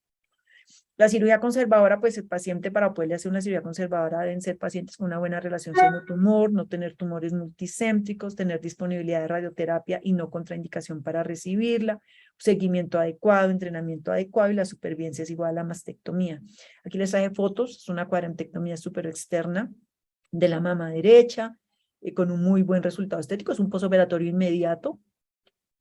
Las mamoplastias oncológicas que a mí me encantan, los pacientes que algunos están conectados hoy, yo soy fan de hacer esto, de utilizar las técnicas de mamoplastia, reducción de cirugía plástica y resecar el tumor por esas incisiones y poderle disminuir el tamaño de la mama contralateral. Es muy bueno, las señoras se sienten muy contentas con este procedimiento quirúrgico y el resultado es excelente. Esta es otra foto de una mamoplastia oncológica. Mire este resultado estético tan lindo. Este seno se ve mucho más pigmentado por la radioterapia. Acá tenemos otros ejemplos de cuadrantectomía superexterna. Este es un ejemplo de la cuadrantectomía periareolar. Otro ejemplo de cuadrantectomía periareolar con un buen resultado. Este es otro ejemplo de una cuadrantectomía, es una incisión periareolar y por ahí se le retiró el tumor a la paciente. Y esta es otra cuadrantectomía periareolar. Como ustedes ven, el resultado es muy bueno y las pacientes quedan muy contentas y el efecto psicológico de la enfermedad va a ser menor. El ganglio centinela es el primer ganglio que recibe el drenaje linfático del área de la mama que contiene el tumor, hace parte de la estadificación del cáncer de mama. Lo tenemos que hacer siempre en tumores T1 y T2 con axila negativa, Y también hoy en día se hace después de quimio-neo en tumores T1, T2, T3, hasta N1. N2 no se puede hacer siempre y cuando el tumor desaparezca en la axila. O sea, la señora le dan la quimio, uno le hace mamo, le hace eco y no se ve ya tumor en la axila, bueno, cumpliendo otros requisitos como es la marcación previa del ganglio, etcétera, etcétera, etcétera. Y se puede hacer, eso disminuye la morbilidad de la axila, porque la axila, la gente tiene mucho linfedema, dolor, cambios sensoriales, etcétera. La tasa de falsos negativos es bajita, el 4.7%, y después de quimio es del 10%. Estos son los fluogramas. Mire, este es el suplemento de la Revista Colombiana de Cancerología, el primer suplemento que nosotros sacamos, que incluye ganglio centinela, hormona en metastásico y adyuvante. Está disponible en la página web del instituto. Hoy en día los pacientes que tengan hasta 2 ganglios positivos para macrometástasis sin extensión extracapsular, le omitimos el vaciamiento axilar por resultado de unos estudios, ACOSOC Z0011, el International Breast Cancer Study Group. Entonces, esto es un cambio importante en el tratamiento, por eso se los traje para este webinar. En estas condiciones no hacemos vaciamiento axilar pese a tener ganglio centinela positivo. Esto es un cambio importante en el tratamiento del cáncer de mama. Pasamos a la cirugía radical, que es la mastectomía. El control locorregional de la enfermedad se hace para tener un control locorregional de la enfermedad en tumores avanzados, o también la hacemos en tumores tempranos en pacientes con contraindicación para cirugía conservadora. En enfermedad metastásica se indica realmente con una intención higiénico-paliativa. La reconstrucción mamaria inmediata se hace, excepto en pacientes con morbilidades. Mire, esto hacíamos antes, pues todavía a veces toca hacerlo. Es una mastectomía radical de Halsted. Se resecan todos los músculos pectorales, la mama, la axila. La morbilidad de esas pacientes era enorme, enorme, enorme. Miren el brazo, el edema que tiene la señora. Después empezamos a hacer mastectomías radicales modificadas, rotar colgajos TRAM, que ya no los hacemos, ahora hacemos colgajos DIE, pero acá hay unos ejemplos de TRAM. La mastectomía, luego la preservadora de piel. En un principio retirábamos el complejo areola-pezón con un muy buen resultado estético, muy diferente a las fotos iniciales, y luego ya preservamos el complejo areola-pezón con un excelente resultado estético. Esta es la mama operada, es la incisión lateral, etcétera. La quimioterapia básicamente son medicamentos que son citotóxicos, que actúan en diferentes fases del ciclo tumoral, del ciclo celular, perdón. Hay unos que inhiben los microtúbulos, otros que producen metilación del ADN, etcétera. Los esquemas son cada 21 días.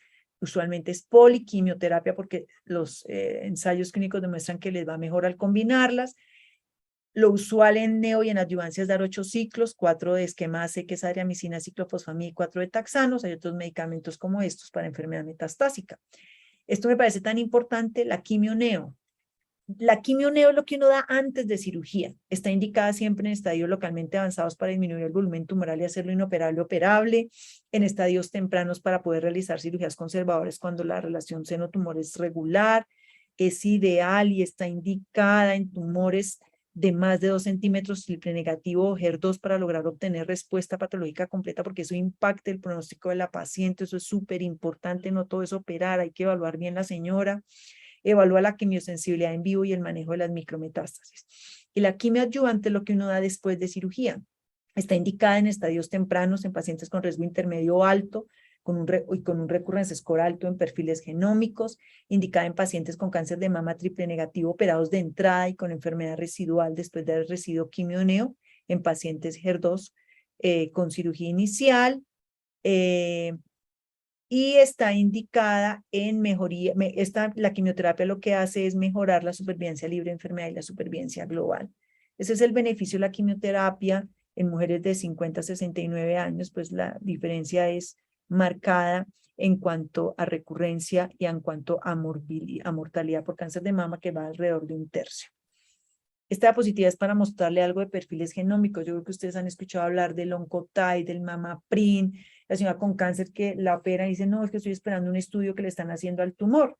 Pues estos son perfiles genómicos que se le montan al tumor, no se hacen en Colombia o en Estados Unidos. Hay uno que es de 21 genes, que es el Oncotype, otro que es de 70, que es el MamaPrint, y básicamente solamente le indicamos en pacientes con tumores de estadio 1 y 2A, siempre y cuando los receptores sean positivos, el HER2 sea negativo, tenga ganglios negativos y que tenga 2 factores de mal pronóstico. Hoy en día, con la evidencia del R-Responder, que es un estudio nuevo, lo hacemos en las pacientes posmenopáusicas, no en las pre, con tumores luminales y que tengan 1 a 3 ganglios positivos. Y estos son pues los más comunes. La radioterapia, esto es un equipo, un acelerador lineal. La radioterapia siempre está indicada después de cirugía conservadora, porque si no recae el 39% de los pacientes. Siempre debe hacerse en pacientes después de mastectomía si hay ganglios positivos, tamaño mayor a 5 centímetros, bordes positivos cercanos, tumores localmente avanzados, y hay pues 2 tipos, la teleterapia y la irradiación parcial acelerada de la mama. Disminuye la recurrencia locorregional de 24 a 3.2% en pacientes con ganglios negativos y de 56 a 10% en pacientes con ganglios positivos. Y disminuye en cirugía conservadora, lo que les dije, la recurrencia local de 39 a 14%. Entonces es súper importante y hace parte del tratamiento oncológico del cáncer de mama. La hormonoterapia, que solamente se puede dar en pacientes con receptores hormonales positivos. Ahí está el tamoxifeno, que compite con el estrógeno por el receptor. Está indicada en esos escenarios que aparecen ahí: adyuvancia, enfermedad metastásica, quimioprevención. Los inhibidores de aromatasa inhiben la aromatasa para evitar la conversión de andrógenos a estrógenos. Se usan posmenopáusicas en todos los escenarios clínicos. Y el fulvestrant disminuye la recaída de la enfermedad, mejora la supervivencia libre de enfermedad y la supervivencia global. Por eso son importantes y se deben administrar por el tiempo que está indicado. Este es el flujograma nuestro. Usualmente damos tamoxifeno a pacientes de muy bajo riesgo, pero entre riesgo intermedio y riesgo alto en premenopáusica le sumamos los análogos de la GnRH más tamoxifeno más un inhibidor de aromatasa de acuerdo a los factores pronósticos como aparecen ahí. Y en pacientes posmenopáusicas, igual en bajo riesgo y ganglios negativos tamoxifeno, pero en los demás siempre mezclamos un inhibidor de aromatasa, ya sea 7 años, 2 y 5, o ya sea 10 años. Los 10 años se los damos a estos pacientes con factores de mal pronóstico que tienen más de 4 ganglios o que tienen 1 a 3 ganglios y tumores con muy mal comportamiento biológico. Estas son las famosas terapias target, que son terapias blanco, que apuntan a lugares específicos del ciclo celular y de la célula tumoral: el trastuzumab, el pertuzumab, el TDM1. Las terapias target son el avance terapéutico para mí más importante en el tratamiento del cáncer de mama. Los pacientes HER2 positivos, yo llevo 22 años en cancerología, todos se morían. Hoy en día no, tienen unas supervivencias largas. La terapia anti-HER2, los más comunes son, los más frecuentes de uso son trastuzumab, pertuzumab, TDM1, y ahora hay estos nuevos. Hay inhibidores del mTOR, como el everolimus, del PI3K, y los más comunes o ahora en uso en pacientes con hormonoterapia en metastásicos son estos: los inhibidores de quinasas de ciclinas, ribociclib, palbociclib y abemaciclib. La enfermedad metastásica, pues se le da igual tratamiento con quimio, con hormono, con radioterapia, con terapias target, con bifosfonatos para metástasis óseas, y en algunas ocasiones hacemos cirugía. Este es el abordaje del paciente con HER2 positivo, que está pendiente de publicación. Te los traje para mostrárselos. Básicamente, si el paciente si ya había recibido trastuzumab, pues le vamos a dar un medicamento nuevo que se llama TDM1. Si el paciente es candidato a quimio y es una enfermedad de nuevo, le vamos a dar un esquema que se llama Cleopatra, que es trastuzumab, pertuzumab y taxanos. Le hacemos mantenimiento luego con los 2 de terapia anti-HER2. Si progresa, se le da deruxtecan, pero este todavía no ha llegado a Colombia, pero va a cambiar si va a ser la segunda línea, o TDM1, etcétera, etcétera. Y esto es para los pacientes enfermedad metastásica hormonal positivo. Si tiene crisis visceral, va a quimio; lo contrario, va a los inhibidores de quinasas de ciclinas, todos estos medicamentos. Y si progresan, pues van a ir a inhibidores de la PAR en los BRCA mutados, abemaciclib, fulvestrant, o fulvestrant solo, o everolimus, exemestano, etcétera. Para recordar, yo sé que es complejo dar un resumen de cáncer de mama en 20 minutos, pero me parece importante que tengan un conocimiento de eso. Yo los invito a hacer el curso virtual, que dura como 50 horas y les va a ayudar bastante. El instituto se lo certifica y es bueno para su hoja de vida y les da un poquito más de profundidad en los conocimientos que lo que yo les pude transmitir en estos momentos. Básicamente el tratamiento del cáncer de mama es multidisciplinario, el manejo debe ser realizado por personas entrenadas, ya sea en cirugía de mama o cirugía oncológica, radioterapeutas oncólogos y oncología clínica en un centro oncológico. El diagnóstico temprano del cáncer de mama conduce a un menor número de cirugías radicales y a una mejoría importante en la supervivencia global. No todos los pacientes van a requerir quimioterapia, ni terapias biológicas, ni radioterapia, ni hormono. El tratamiento, recuerden que se realiza de acuerdo al estadio clínico de la enfermedad y a la biología del tumor.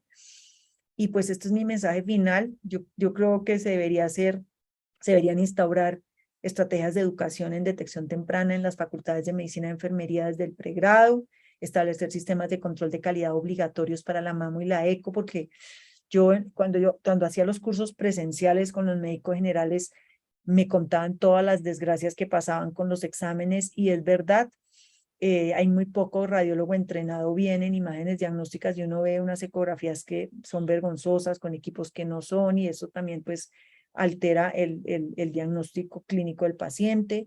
Hay que mejorar las tasas de cobertura en mamografía de tamización y hay que priorizar la atención de las pacientes con anormalidad en pruebas diagnósticas, los BRAF 4 y 5, poderlo remitir más rápido, mejorar los sistemas de referencia y el acceso a los especialistas en casos sospechosos, y el tratamiento del cáncer de mama es multidisciplinario y debe hacerse en centros oncológicos que ofrezcan esto.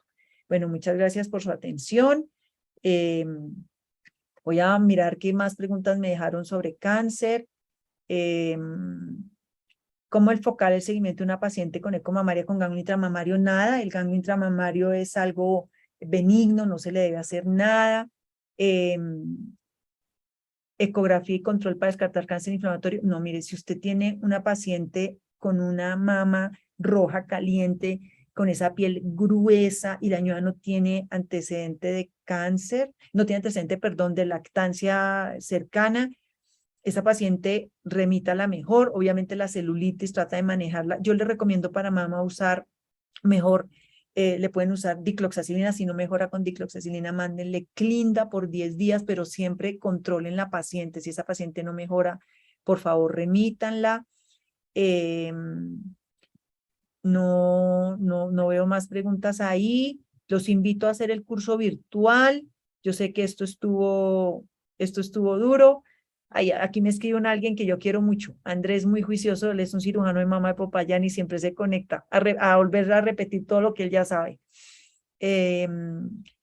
Los invito a hacer el curso virtual y los invito a que bajen el manual de cáncer de mama. Me preguntan, ecografía reportada de ectasia ductal y biopsia fibroadenoma, antecedente de CA de mama, endometrio. Pues esa paciente que tiene todos esos antecedentes debe ser remitida a un especialista, debe ir a consejería genética. La ectasia ductal es una lesión benigna que no tiene ningún problema, salvo que presente complicaciones de la ectasia, se debe operar. Probabilidad de repetir el cáncer de mama siempre puede volver a repetir, especialmente, o sea, si uno mira por biología tumoral, los tumores luminal A, luminal B tienen una recaída más tardía. Por eso la hormonoterapia trata uno de prolongarla, ¿sí? Mientras que los tumores triple negativos y los tumores luminales, una cosa importante, ya que me están preguntando, usualmente recaen de manera tardía, pueden recaer hasta 20 años después y su principal sitio de recaída a distancia es el hueso. Mientras que los tumores triple negativos tienen recaídas muy tempranas, el 80% son los primeros 2 años y recaen en pulmón. Los tumores HER2, su principal sitio son sistema nervioso central, pulmón y hueso. Y también recaen de manera temprana. Me preguntan, mastitis granulomatosa y cáncer de mama, no hay ninguna relación. La mastitis granulomatosa es una patología muy difícil de manejar, no tiene una etiología clara, hay que manejarla con corticoides, pero no tiene relación con cáncer de mama. Masa unilateral se estudia o se espera terminar la gestación, siempre estúdiela por favor, porque uno ve cáncer de mama y embarazo frecuentemente. Siempre una señora embarazada, por favor, estúdienla. No le van a pedir mamografía, pero le pueden pedir eco y si requiere biopsia, háganle la biopsia. ¿Cuándo se recomienda una mastectomía bilateral preventiva? Entonces, una mastectomía reductora de riesgo está indicada en pacientes con mutaciones genéticas de alta penetrancia, BRCA1, BRCA2 especialmente. PITEN, PAL2 llega hasta un 32% el riesgo. está indicada en pacientes con una neoplasia lobular in situ o carcinoma lobular in situ, que es un factor de riesgo, no es un cáncer, porque el riesgo relativo de esta es de 10 y se debe hacer. Y está también indicada una señora que tenga estudio genético negativo, que tenga una cancerofobia extrema, biopsias mamarias múltiples con atipia y una historia familiar fuerte de cáncer de mama. Esa es una paciente en la cual uno podría considerarla. Ya llevamos 2 horas. La ecografía mamaria sin masas mamarias de anopatías axilares unilateral, ¿eso es normal? O sea, una ecografía, o sea, si tiene una, me imagino que la pregunta es esta, si tiene una ecografía mamaria que no muestra nada en la mama, pero el radiólogo le reporta ganglios axilares unilaterales, no banales, ganglios axilares sospechosos son los que tengan engrosamiento de la cortical, pérdida del hilio graso. Esas pacientes, ese tipo de pacientes deben tener valoración y diagnóstico histológico. Si es una adenopatía de esas características, es clínicamente palpable y es unilateral. Deben remitirla y hacerle pues todo su estudio. Ahí veo a la doctora Rosalba Ospino, que yo quiero mucho. Ella era la jefe de radioterapia del instituto por muchos años, profesora de todos nosotros que ya no estamos tan jóvenes. Ella era excelente radioterapeuta. Debemos de haberla puesto a hablar de radioterapia. Doctora. El curso, te inscribe para hacer el curso. Espérate, ya le contesto esto. Yo sé que ya me toca terminar. Tranquila. Para hacer el curso virtual, entonces, cancer.gov.co, lo voy a escribir al chat, y ahí está cancer.gov.co, y ahí C mayúscula o minúscula, se me fue mal la O, pero bueno, no importa. Ahí se meten, ahí dicen manuales, publicaciones, y ahí pueden bajar el manual y cursos virtuales, y ahí pueden ingresar para tomar el curso virtual. Listo, Sandrita, ya puedes terminar. Doctora, entonces, muchas gracias por su intervención en este espacio académico liderado por el Grupo de Detección Temprana y la Unidad Funcional de Mama y Tejidos Blandos. Damos por terminado este webinar de detección temprana de cáncer de mama con la doctora Sandra Esperanza Díaz, coordinadora de la Unidad Funcional de Mama y Tejidos Blandos del Instituto Nacional de Cancerología.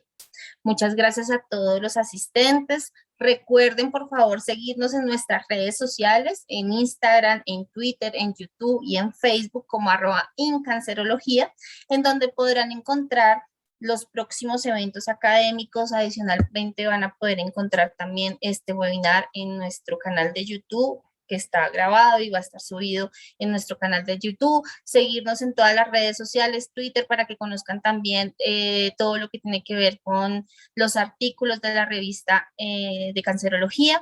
Entonces, muchas gracias a todos, muchas gracias por su asistencia, muchas gracias a las personas que se conectaron desde las diferentes ciudades de nuestro país, de Medellín, de Manizales, de Pamplona, Costa Rica. Muchas gracias a todos y una feliz noche. Feliz noche y gracias.